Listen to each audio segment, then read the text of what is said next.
Good evening and welcome to the CNN Green Party Town Hall. This is your chance to get to know the candidates behind a party that promises a real alternative in November. For voters tired of this.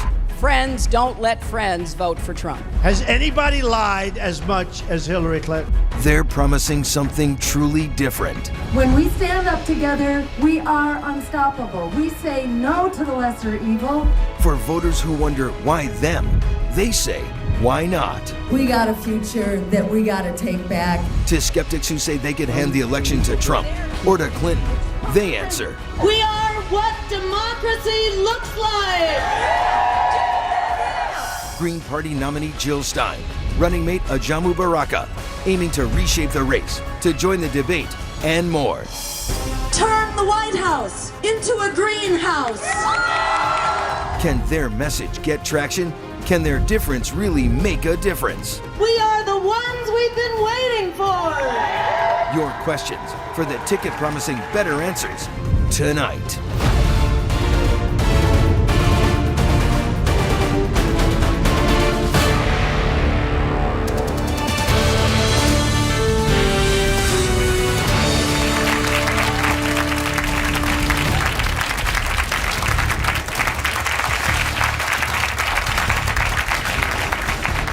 All right, welcome to all of you who are joining us here in New York, across the country, and around the world. We're being simulcast tonight on CNN International, CNN en Español, CNN Go, and SiriusXM Satellite Channel 116. This is our first Green Party Town Hall. We're bringing it to you in no small part because voters, many of you, keep expressing a desire for a third-party alternative. So with us here tonight, some of those voters, most of them undecided. And guess what? They've got questions. As always, the questions come mainly from the audience in these town halls. We've looked them over, of course, to make sure they don't overlap. I'm going to be asking a few myself as well. So what do you say? Let's get to it. Joining us right now is Green Party presidential candidate Dr. Jill Stein. She is a trained physician, ran for president in 2012 on the Green Party ticket. Vice presidential candidate Ajamu Baraka is a longtime human rights activist, a grassroots organizer as well. Welcome to you both. Thank you very much. All right, Doctor, let's start with the basics. The Green Party.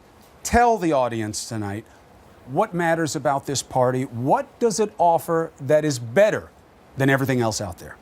So the unique thing about the Green Party is that we are the one national party that is not corrupted by corporate money, by lobbyist money, or by super PACs.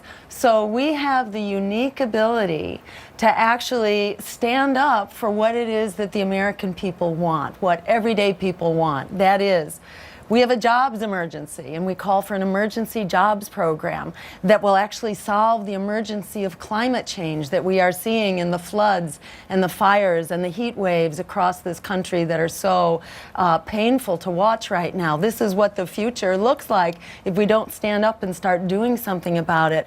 We're the one party that's actually calling for canceling student debt and bailing out a generation of young people like we bailed out the bankers on Wall Street. We can do that for this generation and unleash them to be the stimulus package of our dreams and make higher education free and health care as a human right and create a welcoming path to citizenship, end police violence, and a foreign policy that's based on international law, human rights, and economic justice, not on military and economic domination, which is blowing back at us so catastrophically. So in short, we're standing up for everyday people and an America and a future that works for all of us. Now, Doctor, speak to yourself individually as a candidate. Why do you believe you represent a better choice than the other candidates? You know, I'm a mother and a medical doctor. I'm in this really because I know there's no future for my kids unless there's a future for all kids. I'm not a professional politician. I don't need a job as a politician. I've never had a job as a politician. I've been a part of the social movements, really struggling for our health, for jobs, for an environment that's healthy for us instead of these epidemics of asthma that we have, the epidemic of diabetes tied into our food supply.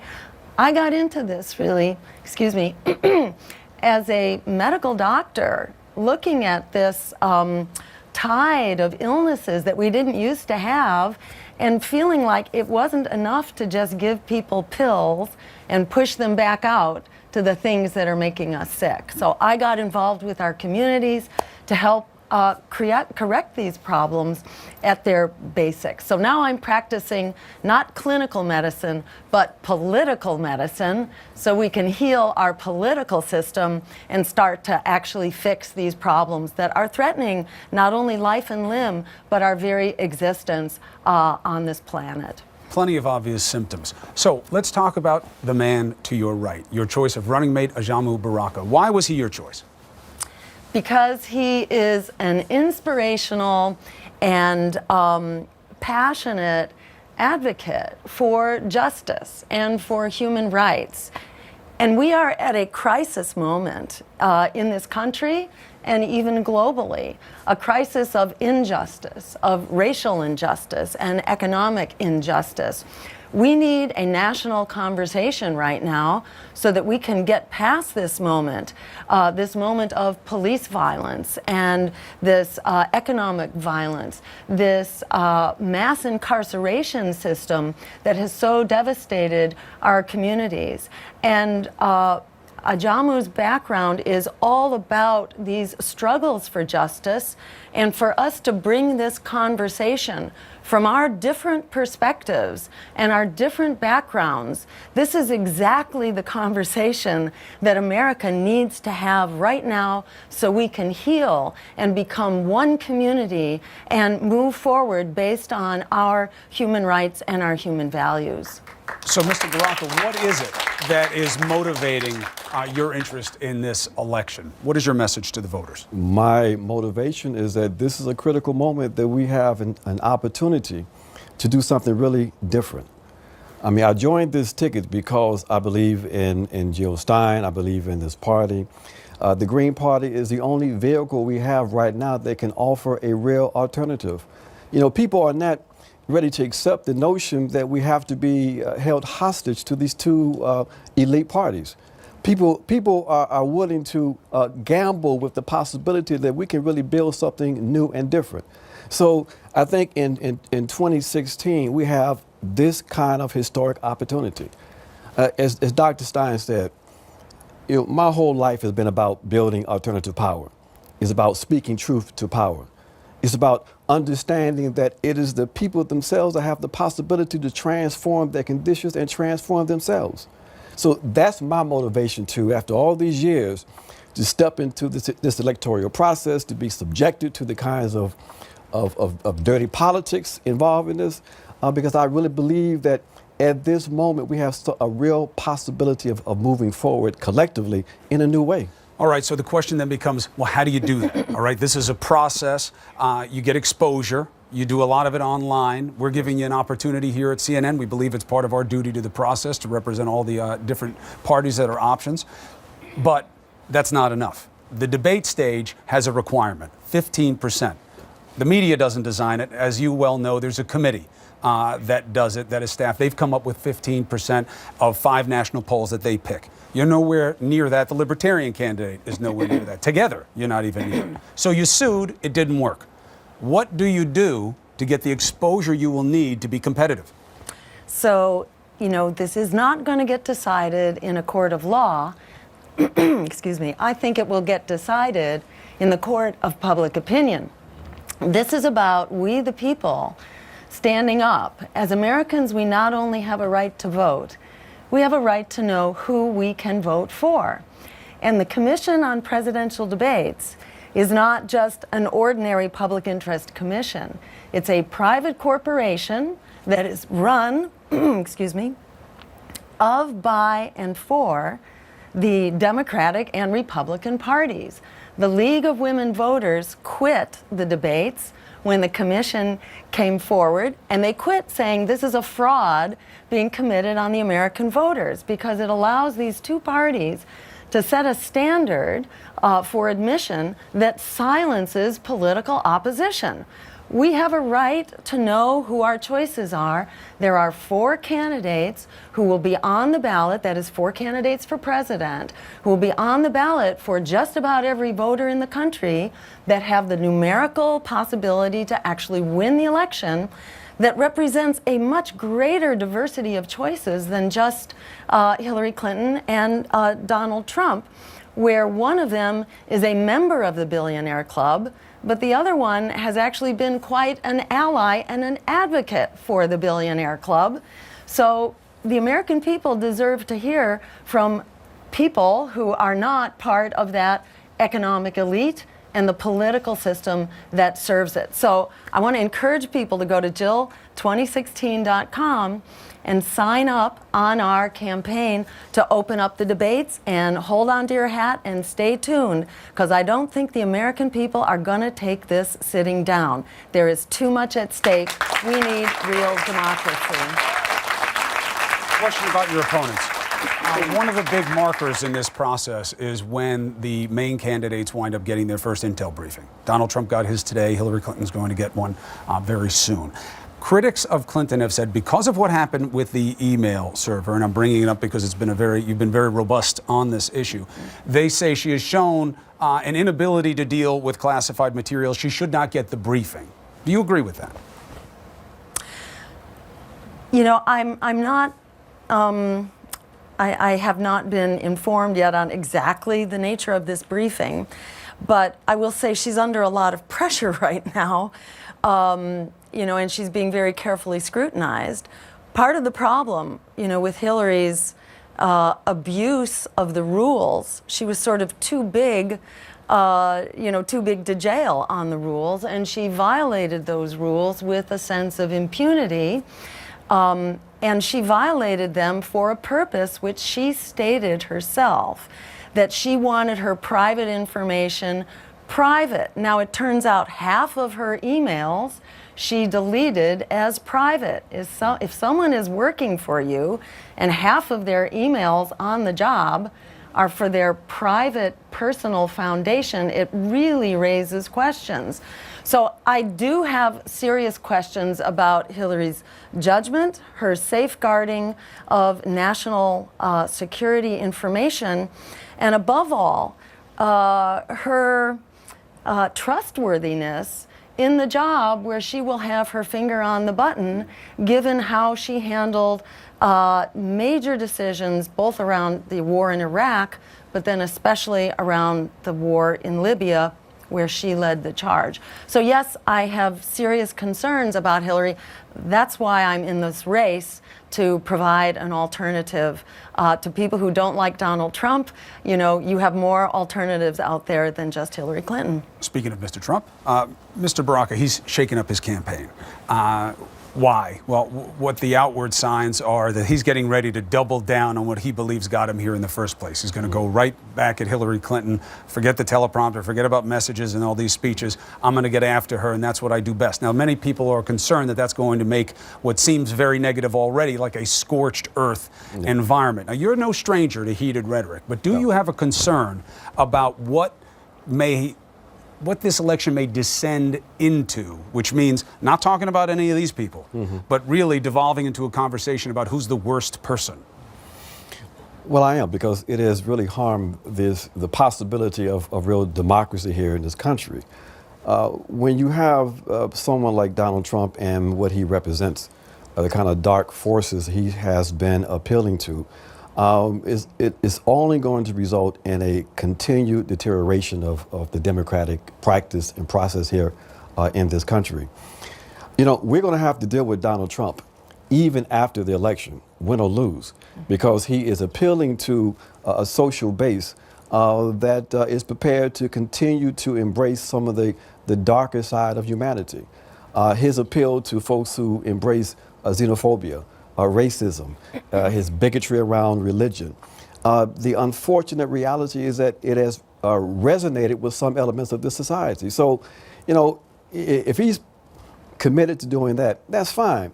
We are going to have an alternative message. We're going to talk about what is best in this country, in this society. We're going to talk about our possibilities. We're going to talk about why we need to build a new kind of social justice movement here in this country, a new kind of democracy. So we confront the Donald Trumps with a positive message of hope and a positive message of real change here in this country. Now, a follow-up on that is, please. People will say, well, you know what?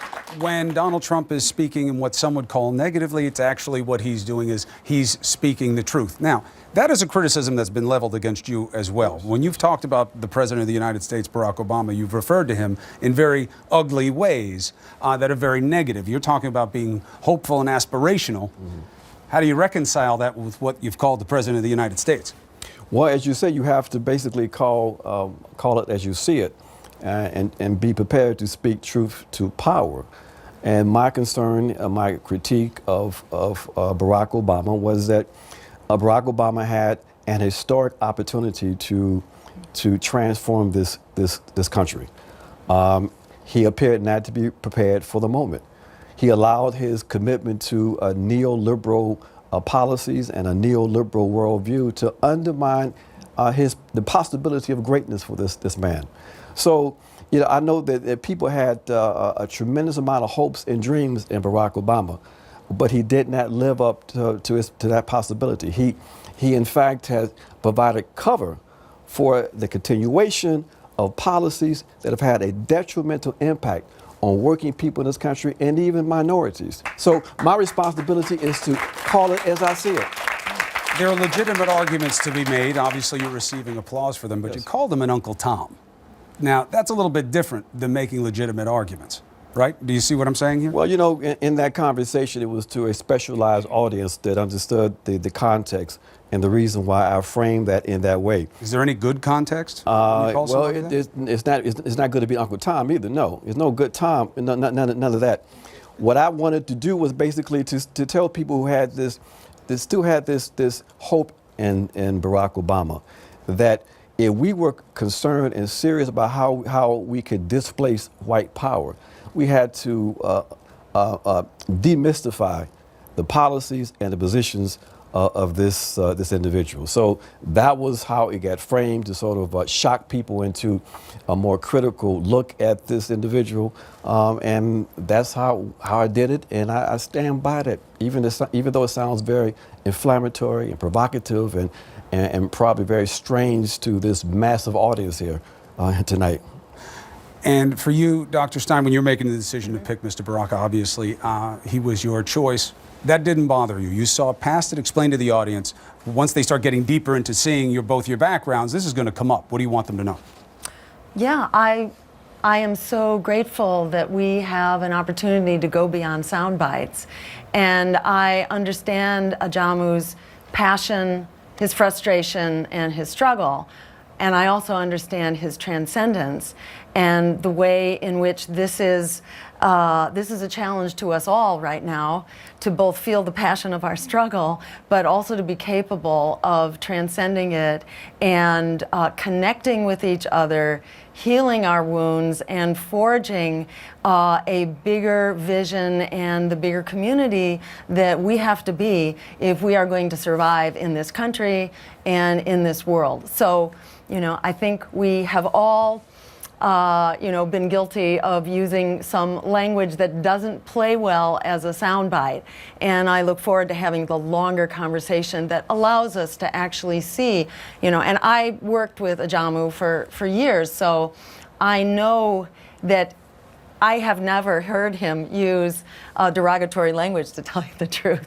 And I only know his kind of steady, inspired, visionary, kind of discussion that I find very inspiring, and I see him inspiring lots of people from many different backgrounds and bringing us together, and I think that is the challenge of our moment. Well, there is a big conversation to be had. You are right, and guess what? We're going to have it tonight. There are a lot of questions for you on a range of issues, and we're going to get to them. Let's take a quick break. When we come back, we're going to give the floor to the audience. It is time for their questions. You are watching the CNN Green Party Town Hall. Stay with us.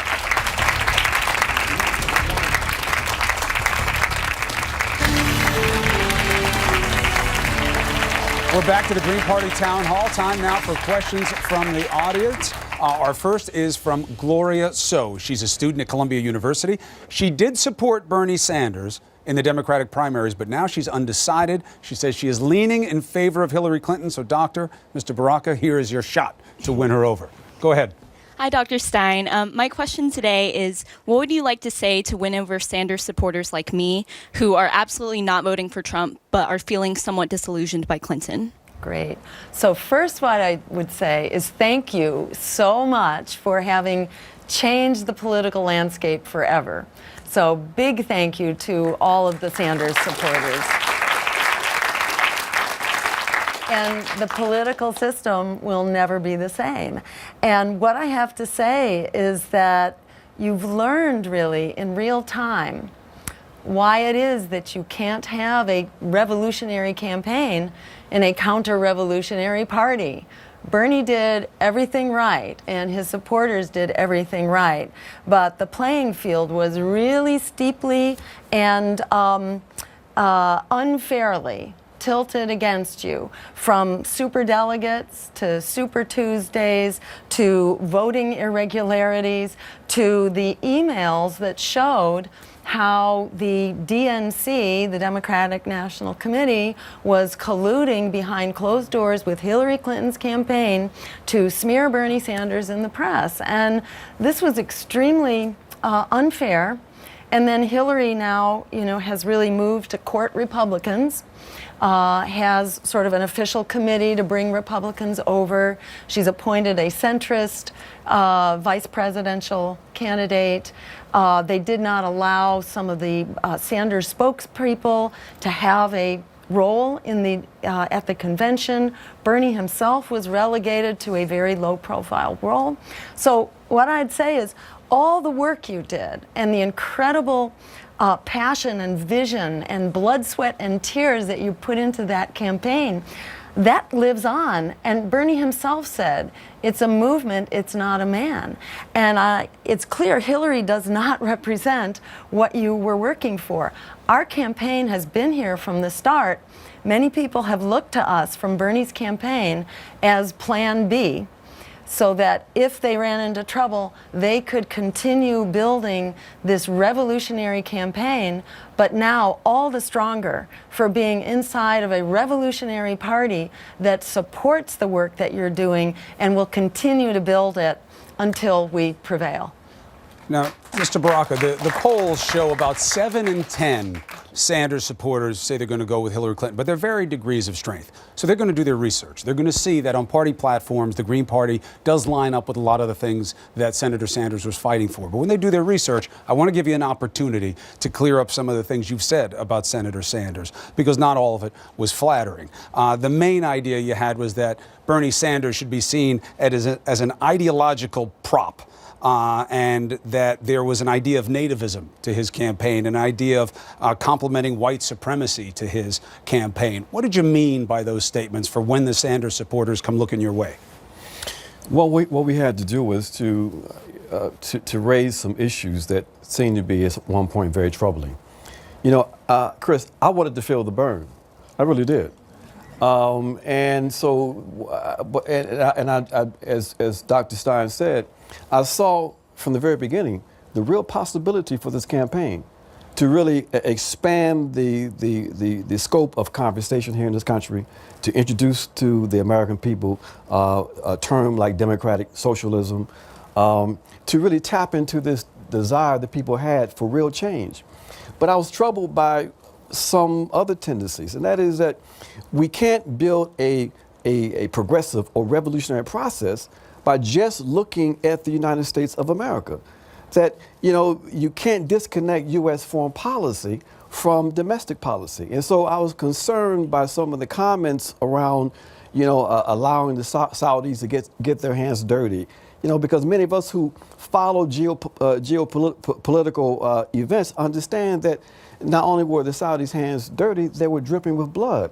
And so my point was that Bernie needed to understand that the American people were ready for a real progressive candidate. You don't have to play into the hands of the Democrats. You don't have to embrace Barack Obama's drone program. You don't have to suggest that, or be silent about other foreign policy issues. So I wanted to see a real comprehensive, progressive campaign, and the people were ready for that. So why didn't you say that instead of hitting them over the head with being a tool of white supremacist ethical contradictions that reinforces racist cynicism?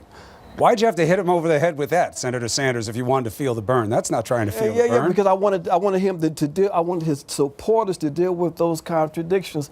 Like Dr. Stein said, this wasn't about the man; it was about the movement. We've got to disconnect personalities from movement building. And we've got to, if we see contradictions, we have to engage in those conversations with our friends. This was a conversation among those of us on the left, progressive people. The Sanders supporters were pushing back, when people were raising questions with the Sanders folks, they were saying, oh, you all are purists, you're dogmatists.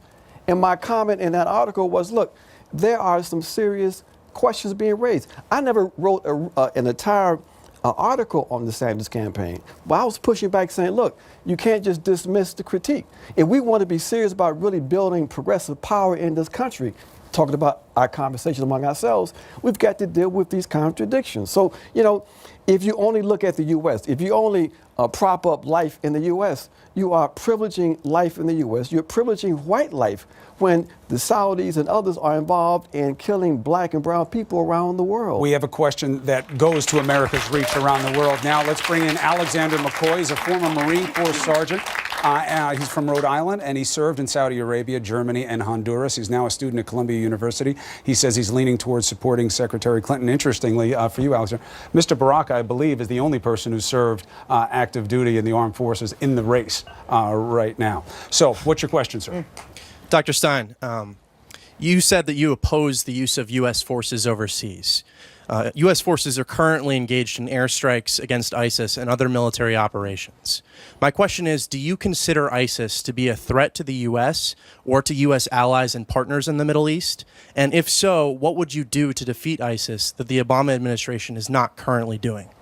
So, there are rules of engagement, international rules, that if you're going to attack another country, you need to be at imminent threat of being actually attacked by them. Clearly, that threshold has not been met. ISIS is not about to launch a major attack against our country. And we have a track record now of fighting terrorism, not only ISIS, but Al-Qaeda before it, the Taliban before that. And this track record is not looking so good. We have spent $6 trillion, according to a recent Harvard study, when you include the costs, the ongoing costs of health care for our wounded veterans who deserve the highest care possible. $6 trillion, which since 2001. We have killed 1 million people in Iraq alone, which is not winning us the hearts and minds in the Middle East. We have lost tens of thousands of U.S. soldiers that have been killed or severely wounded. And what do we have to show for this?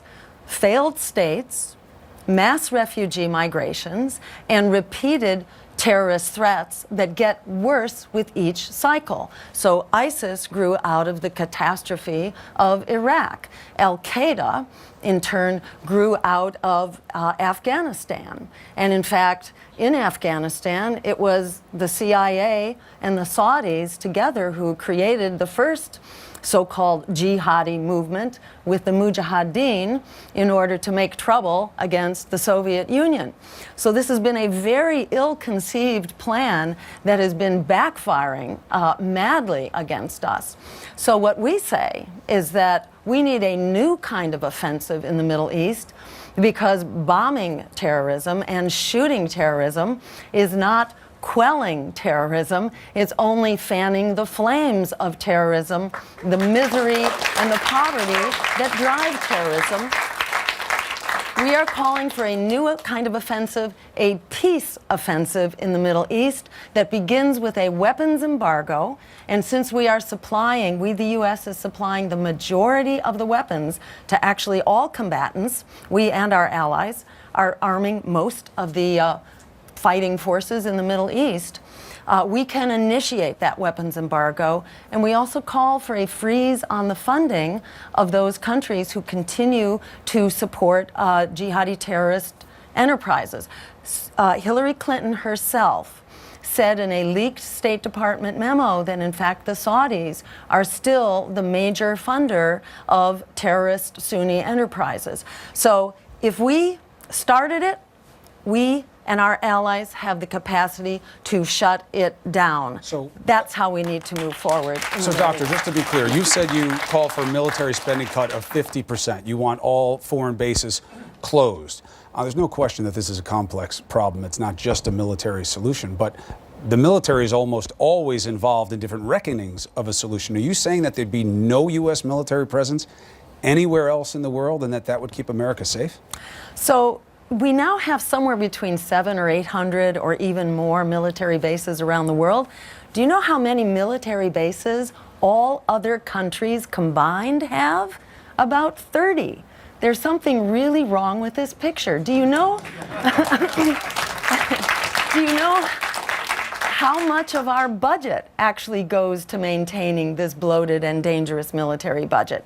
54% of our discretionary budget, which is about half of your income tax, is going to this failed, catastrophic policy of regime change. But I'm just trying to be clear. Would you close all of them?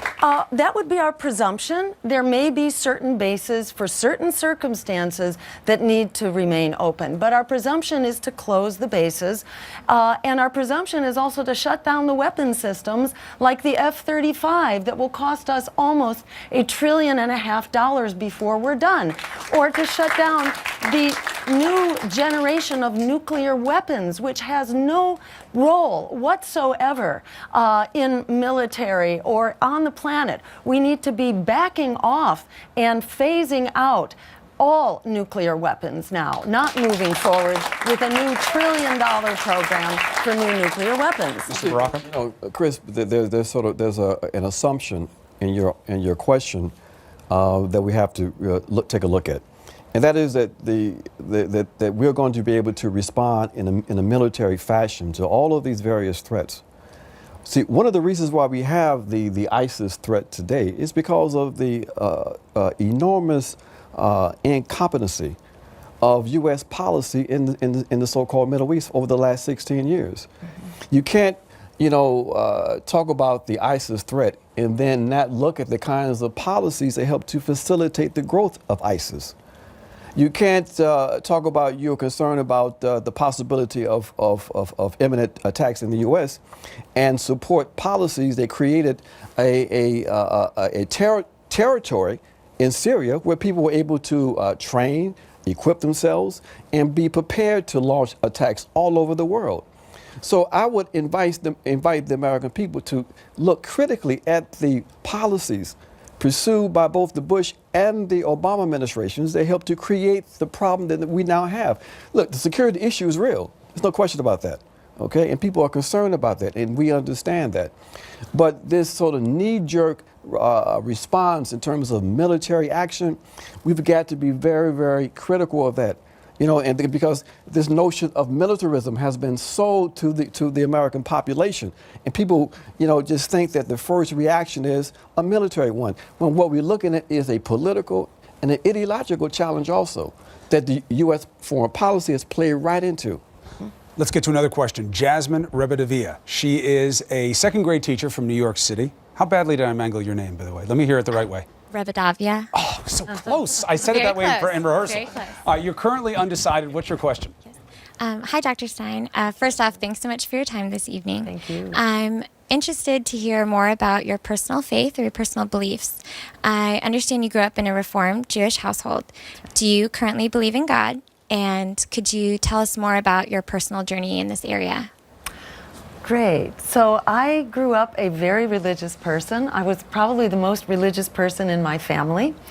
And I actually brought traditional Jewish ritual into my family because I was so excited about what was going on in my Reformed temple where I sang in the choir.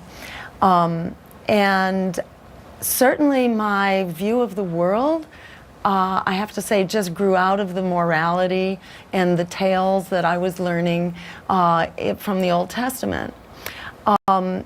Now I'm actually in a mixed family, and I am not actively practicing any religion, but I certainly have a very strong sense of our moral and human, what should we say, fiber, something that is spiritual, that is kind of beyond our actual grasp, that inspires me and gives me great faith in other people and our capacity to be more than the sum of our parts.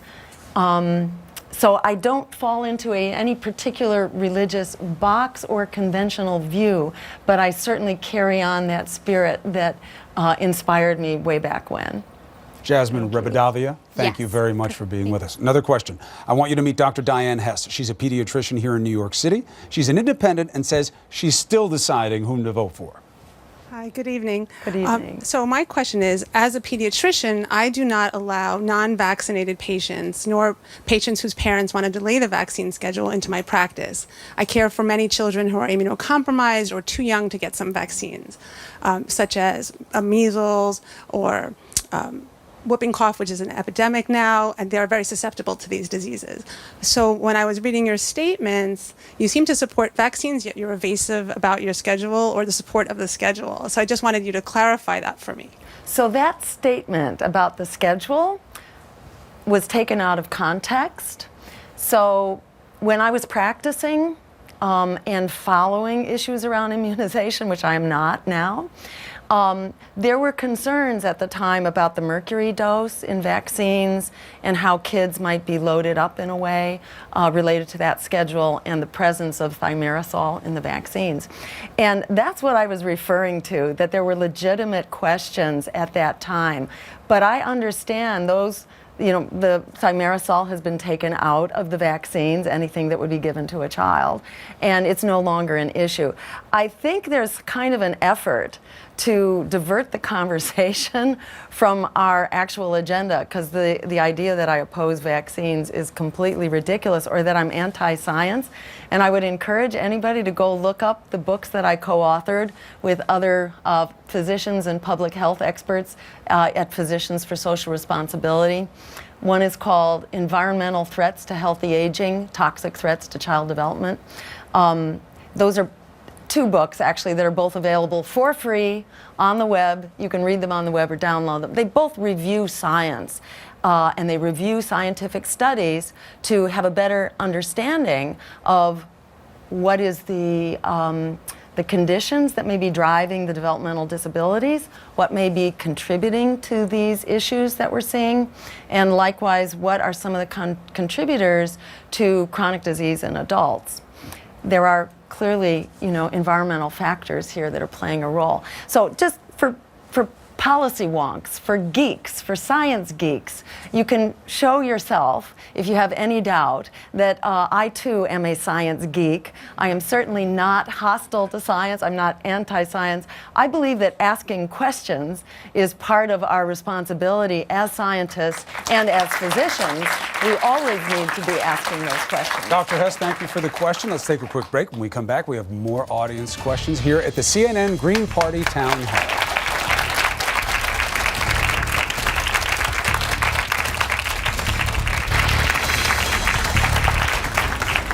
All right. right, you are watching the CNN Green Party Town Hall. Let's continue with questions from the audience. We have Marcella Aberdeen. She's a market research analyst from Washington, D.C. She's a registered Democrat, but she is currently leaning towards supporting you, Dr. Stein, in November. What's your question? Hi, thanks.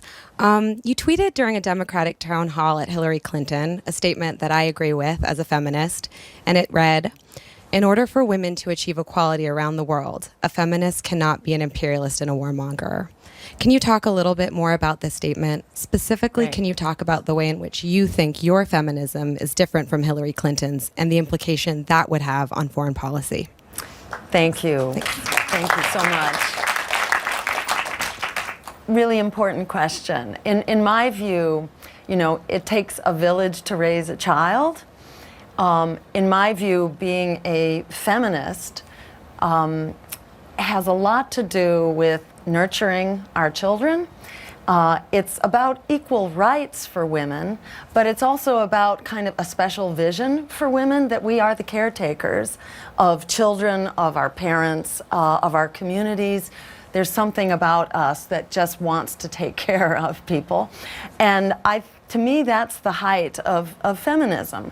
And that is not compatible with just, taking care of your own private family. And, as important as that is, we must care for our own kids. They're our special, treasure and legacy. But that we have a responsibility to be that community so that all mothers everywhere have the ability to care for their kids and to deliver a just future for them.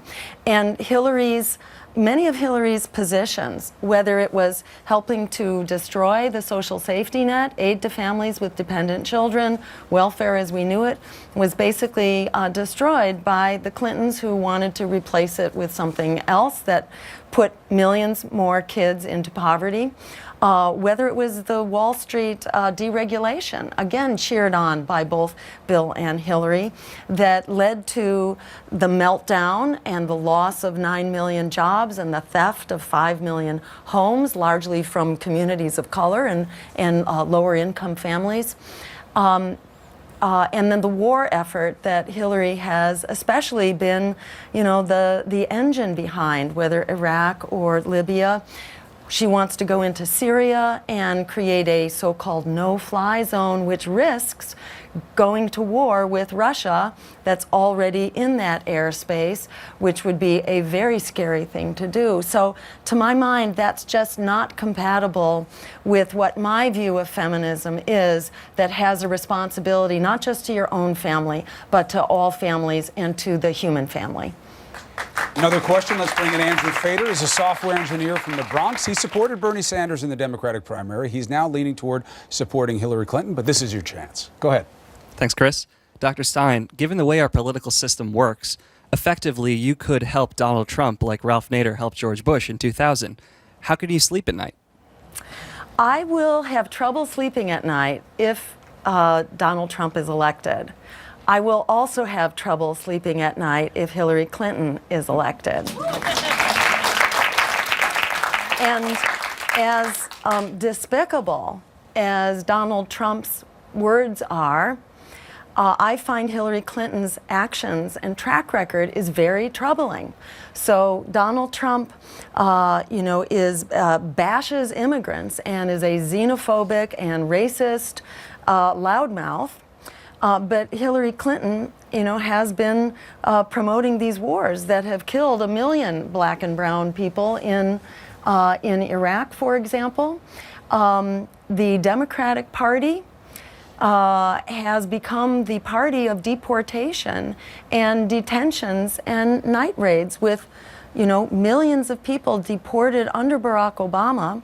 Some of them include the refugees from Honduras, where Hillary Clinton gave the thumbs up to a coup from which thousands of people have been fleeing, who have not been welcomed into this country. And Hillary, in fact, has supported many of the White House policies of deportation and detentions. On, the issue of nuclear war, I am very concerned about trouble breaking out in Syria in this air war that Hillary is threatening to have. So, you know, as disturbing as Donald Trump's talk is, I find Hillary Clinton's track record is actually very much of concern too.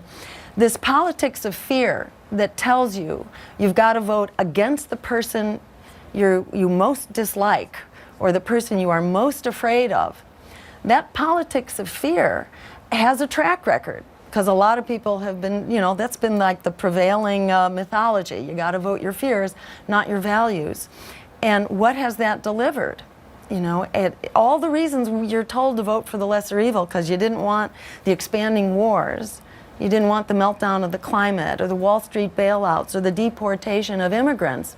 That's exactly what we've gotten by allowing ourselves to be silenced. So in my view, we need to reject the lesser evil and fight for the greater good, like our lives depend on it, because in fact they do. But can you actually win in this system?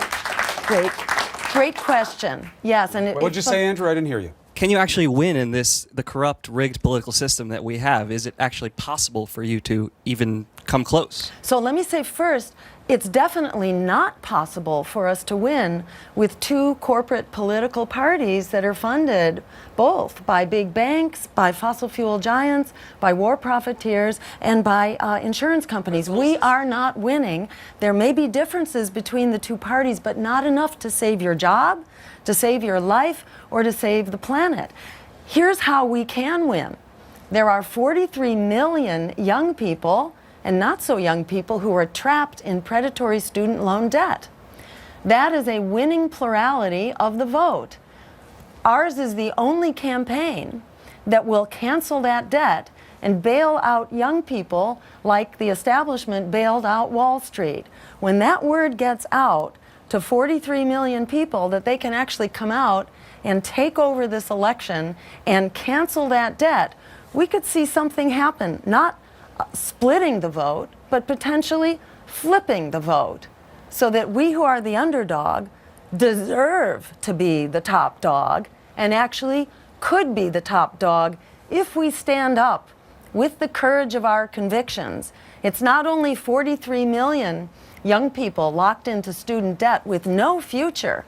The birth rate is plummeting in this country, which is a real sign of a human rights catastrophe going on before our very eyes. So we don't really have a future right now to offer our younger generation. For them, there's nothing to lose and there's everything to gain by standing up, excuse me, knowing that we could actually win this if we stand up with the courage of our convictions. We'll talk about how you can erase student debt and a lot of other big issues when we come back. Let's take a quick break. More questions on the other side. Stay with us for the Green Party Town Hall.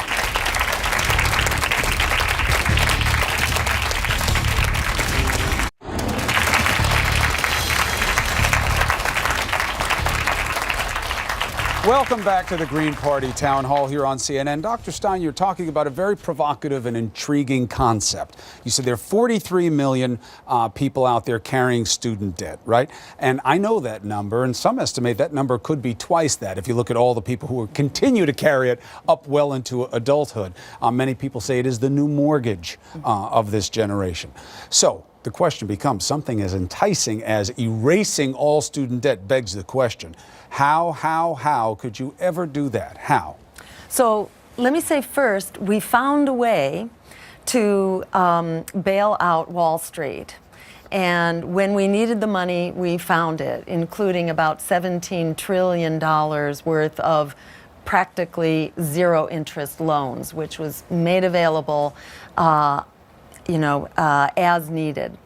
We found a way to bail out Wall Street, the guys that crashed the economy with their waste, fraud, and abuse. So my point is, as responsible adults, we need to bail out a younger generation that is held hostage in this unpayable student debt.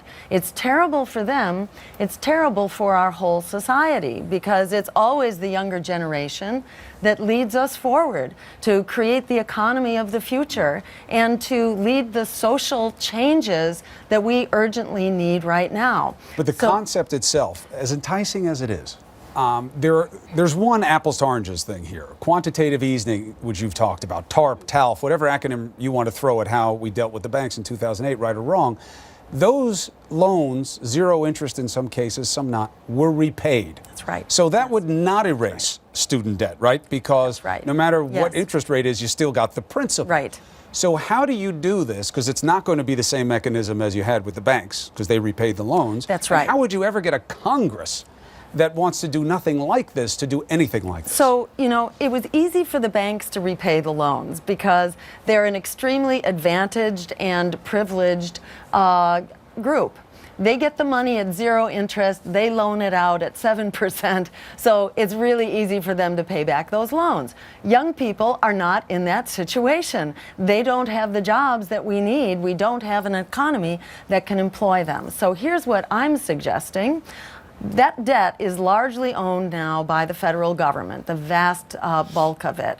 I'm suggesting that the Federal Reserve actually buy that debt like it did for Wall Street, but in this case, that it buy that debt and it basically declare that debt null and void, which essentially means that the Federal Reserve would be expanding the money supply into the hands of young people so that they can spend it into the economy instead of having to pay back the loans with their hard-earned dollars. They now own their hard-earned dollars. So what I'm hold on, saying... let me make sure that we understand it. So the Federal Reserve would buy the debt. Yes. So they would expire the debt, whatever That's the right. whatever the accounting equivalent is. We're Yes. talking about 1.3 or so trillion dollars. That's right. And then you're saying they would also take that amount of money in new currency and give it to the people who held the loans? No. What I'm saying is that they basically cancel the loans, which is like giving it's almost like giving students money. They don't actually give them money. This means that instead of the students paying the bank, so they retire the students entire get debt. So you have to go hold to on Congress and their say, money. here's why I think we should expand the debt by $1.3 trillion. But Chris, and I think we need to make a corrective. Quantitative easing was the creation of money. They created money and handed that money to the banks at the tune of $85 billion a month. Let me say that one more time. $85 billion a month. So if there's mechanisms that can be found to basically prop up the banks, why can't the American people get propped up once in a while? It's a legitimate question. It's a legitimate question. Believe me, I take no pleasure in being the person who has to check the idea of not having any student debt. But that, unfortunately, is the job. I don't know that that's the best analogy. It is the right political imperative. You found a way to do this, you should find a way to do that. I don't know that it's the same mechanisms involved, though. That's why I'm asking the question. And I think the point here is that there are many potential mechanisms. Congress could also be asked to come up with the money. But there's another way to do this, and that is the Federal Reserve doesn't need the permission of Congress. This is an act that the Federal Reserve can take on its own. Yes, we would sort of owe that money to ourselves. We would owe that money to ourselves. But as a nation, we have the capacity to do that. We can decide to spend money on ourselves. And in particular, we can decide to spend money on our younger generation who currently does not have a future. Who is more worth spending money on than our younger generation? All right, let's get another question from the audience. This is Maria Cristina Garcia. She's a U.S. Army veteran. She now works as a Veterans Outreach Coordinator. She does not know who she's voting for yet. What's your question? Hello, good evening. Thank you for being here. Thank you. Dr. Stein, I have a little bit of a concern. I know that you're advocating for boycotting Israel, and I just want to know, why do you single out Israel, being that they are a democratic ally to us? Why don't you do the same for other Middle Eastern states? And many of which are committing horrific crimes and abuse of people. So let me reassure you, Maria, that's exactly what we are doing. And I've been very careful to avoid that pitfall of targeting Israel. And what we say is that we are turning over a new chapter because we ourselves have been as guilty of this as any of our allies. But what we would say under a green administration, if we turn the White House into a green house, what we're saying is that our foreign policy will be based on international law and human rights. So when we say to Israel that we will not continue to give you $8 million a day when the Israeli army is occupying territory in Palestine, conducting home demolitions and assassinations and things of that sort that are recognized by the UN, we're not going to do it for the Saudis either. They don't get a pass whatsoever, nor for that matter does Egypt get a pass with their incredible human rights violations, and we're giving them not as much, but we're giving them billions of dollars a year. Have you advocated to boycott Saudi Arabia? Yes, absolutely. That's right. Another follow-on this would be that Israel is not Saudi Arabia or Egypt. It certainly occupies a special alliance with the United States, and supporters would argue faces an existential threat that others do not. So do you see Israel as being a special ally and in a unique defensive position in that part of the world? Well, you know, I happen to be of Jewish origins, so yes, I have a special connection to Israel, and I have family members who are living there part-time. But, you know, I don't think we are doing Israel a favor by condoning a policy that makes Israel very insecure, that makes Israel the target of hostility from its neighbors. And in fact, the current, government of Israel, the Netanyahu government, has a sponsor from someone, a casino magnate living here in the U.S. who's funding and supporting a very aggressive and hostile policy. He's not even living there. I don't think that's good for someone to be influencing Israel's policy when they don't have to live with the consequences. But from a starting position, I understand you have family relations there, but do you believe that as a state that Israel has a preference as an ally that Saudi Arabia and Egypt or anyone else does not? Do you believe they're a special ally, yes or no? I believe all of our allies are special allies. Israel and all of them. We are all members of the human family. I think we have responsibilities to everyone to create a world that works for all of us. And by sponsoring a very hostile military policy that violates international law, that doesn't do us any favors. There are people in Israel who are really working for human rights, who are actually building community with the Palestinians. There are human rights groups that are building trust, that are building community, and that are building confidence. These are the groups that we need to be lifting up to create a Middle East that's going to work for everyone. Let me get another question in here. Lacey Dickinson, she's a project manager from Philadelphia. She co-founded a social media company called Feminist News. She says she's voting for you in November. What's your question? Good evening. Good evening. As everyone knows, the Black Lives Matter movement has raised a lot of awareness around violence that's been committed against people of color, and it's also exposed a great incompetence in many local police forces. What do you think the role of the federal government should be in kind of structuring and working with local forces, and how would you work to ensure that officers are brought to justice who kill citizens? Great. Thank you. Really critical question. Very much the question of the hour when we're seeing a new tragedy unfold almost on a daily basis.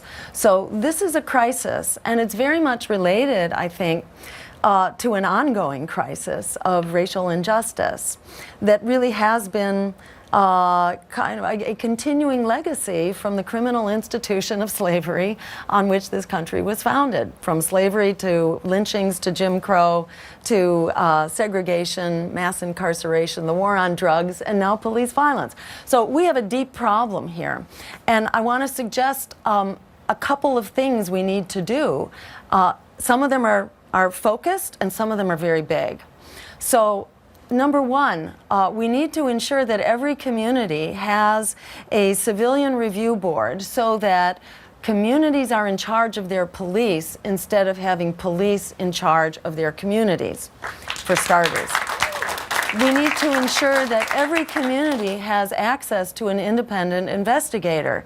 So it doesn't require an act of God in Washington, D.C. in the Department of Justice to find out what happened. I think any death at the hands of police needs to be investigated. And then on the big end, we're calling for a Truth and Reconciliation Commission so that we can actually understand what is this living legacy of fear, of racism, of incredible racial bias, that the police violence is just the tip of the iceberg, because we have bias in our judicial system, in our prison system, you know, which is mass incarceration largely for people of color, an economy where the average African American family has 5 cents of wealth on the dollar that an average Caucasian family has, just through the cumulative impact of economic bias and unfairness. Incredible health disparities, 7 years off the average lifespan of someone just for living while black. You know, there are incredible just disparities and violence, economic violence, social violence, that has to be dealt with. We're calling for this Truth and Reconciliation Commission so we can share our stories, we can share music, art, have a facilitated conversation that our campaign hopes to help engender, so that we can come to terms with who we are as human beings and overcome this legacy that's dividing us. Mr. Baraka, I want you to weigh in on this. I've read a lot of what you've had to say about this, and there is a preconception right now very often that this problem begins in the end, ends with police because of high-profile cases. But you know that when you look at policing, certain things become clear. One, there's certainly room for improvement. Nobody's going to argue on the other side of that and be reasonable. But this is not a big percentage of policing, and it seems that the focus on bad policing winds up overshadowing all of these other issues that are going on in these communities where you do have very high crime rates, and why you have high crime rates, and why you have such a high number of exchanges with police in those communities, and what the opportunities and educations and family stability issues are. Do you believe that that's doing a disservice? That while the Black Lives Matter movement and others like it are well-intentioned to a certain degree to want to bring attention to it, if you don't talk about those issues and you just talk about police, you're not only exaggerating a problem, but you're also refusing to discuss what the real root issues are. Well, the real root issue is the issue of oppression, systematic oppression. And I think that the courageous activity of our young folk bringing attention to the war being waged against black people and brown people, and Native people in this country is the kind of attention we have to have. That basically we have the consequences of oppression, but what we are dealing with now on almost a daily basis is the consequences of individuals, departments with the power of being able to use legitimate violence, using violence against their own citizens. So we have a situation where a war is being waged against black people in this country. And basically what we have to do is call attention to that. So the other issues are important. They aren't connected, because what we're talking about a system of oppression, with the police being the front line of that oppression. So we have to talk about that. We can't evade it. We can't erase it. We have to deal with it. Why do we have the kind of policing we have in these black communities? Because we have colonized territories where basically the police are acting like a military force, and they behave like a military force, because you are policing basically a population that at this point in history is almost superfluous. That in the larger economy, now we have become the problem people that Du Bois talked about. So basically, the way you deal with a problem, people now, you police them, you incarcerate them, you kill them. So that is the major contradiction right now that we have to deal with. And the American people have to deal with this because, you know, people are not going to allow themselves to be oppressed like that in that way. They're going to struggle and struggle relentlessly. Let's take a moment here, too, because this is an introduction to a much larger audience than is used to getting exposure to the Green Party ticket. Let's get some personal information out there. I'll start with you. We were talking before. I'm not going to ask you to sing, but I will say that you used to, you play instruments, and you used to be the lead singer in a band called Somebody's Sister, and you do have a beautiful voice. So tell us about that in your life. I'm not going to ask you to sing, but tell us about singing in your life, what it meant to you. Singing and music, I have to say, just gave me incredible courage to do everything else in my life. It was really kind of a foundation for me that connected me to people and communities and just kind of our higher selves, and it gave me a sense of the infinite potential that we have to sort of choose our existence, to make our existence something very special, powerful, mysterious, and for me that energy carries on. I don't get to play music very much these days, and I'm so out of shape I wouldn't inflict it on anybody. But for me it's a constant source of inspiration. Have you heard Somebody's Sister? Not yet, but I'm going to check it out. You have a treat coming your way, my friend. Let me tell you that right now. Ajamu Baraka, you have achieved something that is very difficult in today's digital age. It is very difficult to find any personal information about you on the internet. I'm able to find so much about what you've written about, where you've traveled, how you've been rewarded for your efforts in human rights, but I don't know much about you as a person. What do you want people to know? I'm a father and a grandfather. I have 4 wonderful children, all adults. I have 16 grandchildren, and I'm a pretty boring person. Basically, that's why it's not much out there. I like spending time with my family. I have a very special person in my life now, a significant other who is a revolutionary like myself, and our life basically is the struggle. It's being with people with like mind, being with people who believe in the possibility of a new world. So, I read and hang out and just try to enjoy life and be with my family. Let me ask one more question for each of you. A hero, huge concept, takes on a lot of different applications in our culture. When you think about a personal hero to you, who comes to mind? Martin Luther King. Kills you that I asked her that first, Mr. Baraka, because now you can't go there. So who's your choice? I have someone from that same period, Fannie Lou Hamer. Oh, tell people about why. Fannie Lou Hamer was a black woman from a plantation in Mississippi who didn't have formal education. But what she did have was a spirit of resistance. And she became a leader of the movement in Mississippi and really across the country.